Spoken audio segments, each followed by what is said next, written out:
सोभोदेरो town committee जो पहिरियों इजलास चेयरमैन एडवोकेट एजाज अहमद खोड़ो जी सरबराही में थी गुजरियो।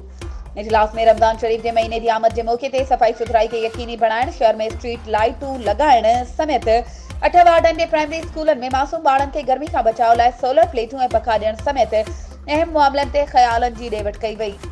इजलास में 8 वार्डन के मेंबरनि समेत रिजर्व सीट ते चूंडजी आयल मेंबरनि शिरकत कई। मेंबरनि में वाइस चेयरमैन हबीबुल्लाह सेतो, डॉक्टर मीर मनसफ अली टालपुर, एडवोकेट शफकत अली ओठो, माजिद अली मेमन, जाहिद अली सामखियो, सज्जाद अली मल्ला, शहजाद लाशारी, शमसुद्दीन कल्होड़ो, रजिब अली अब्बासी ऐं सैयद हसन अली शाह जन शिरकत कई।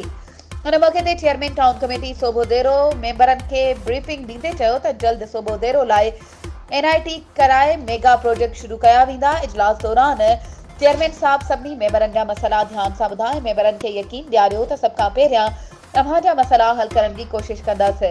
इजलास के बाद चेयरमैन एडवोकेट एजाज अहमद खोड़ो जन टाउन मुलाजमन समेत आयल अवाम जा मसला ॿुधा जेके मौके ते ही हल करण जा हुकुम जारी कया विया। वधीक ख़बरों ऐं अपडेट्स के लाइ असांजे चैनल के सब्सक्राइब कयो ऐं हाँ बेल आइकन के प्रेस करण न विसारजो त जीअं असांजी हर नई अचण वारी वीडियो तव्हां ताईं पहुची